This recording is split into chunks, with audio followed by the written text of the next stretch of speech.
Okay, so this is my piece that's been shipped out to everybody that I have to resaw. I'm not allowed to joint the piece. So this is what I do to deal with reaction timber in large pieces, and also I can consecutively saw to the very last piece without anything distorting.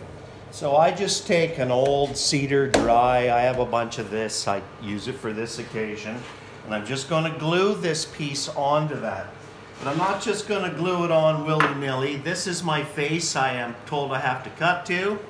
And so I'll actually just joint the back first to take any compensation, and I'm going to glue that to that. That should only take me just a few seconds.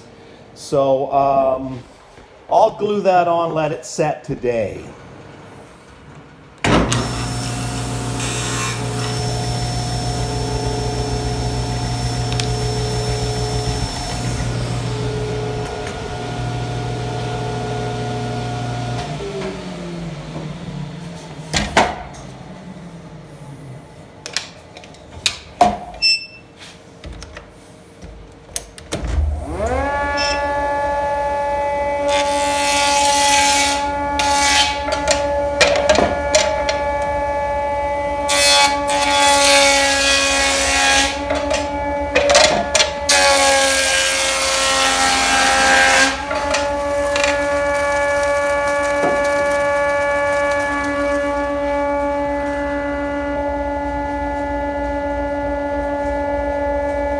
That should do it. I'll dress the bottom later. Now, one of the things that everybody should check is the weld on a bandsaw blade. Mine's there.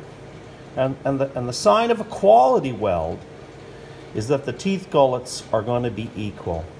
Whenever you see a gullet half removed and it's not lined up with the teeth count, that is an amateur doing the weld. Secondly is it's smooth, and is the thickness been reduced. In some cases, welds can get really bad. The most important one is to check and see if it's actually welded straight. And in a lot of cases it isn't, as you can see here. Now this can be corrected very easily, and I'll show you how I do that with just a block of sandpaper. I'll do a little bit initial, and then I'll run the saw and just hold it here till I get a nice...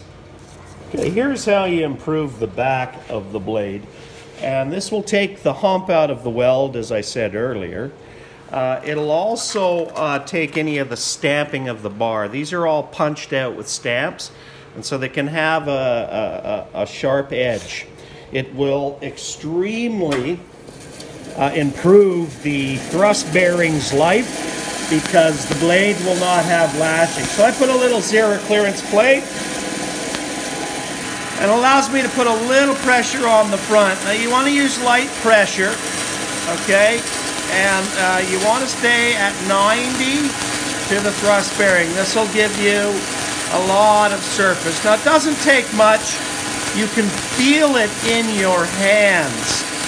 So once it feels good, you're pretty much done. I'll show you how to improve the back edge for radius cutting. Now for radius cutting, what I mean is, saw blades have what's called their radius. So the thinner the saw blade, the tighter the radius. But you can improve that by putting a slight radius on the back edge because it won't dig in on your things. Now be careful when you're doing this.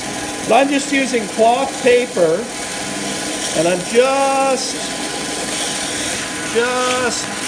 holding it on that block and just doing some small radiuses here. Hardly any pressure at all. Okay, and this will improve the scrolling capabilities of your blade. Not necessarily Resaw, but I do this with all my blades. It's hardly any work and is hugely improving.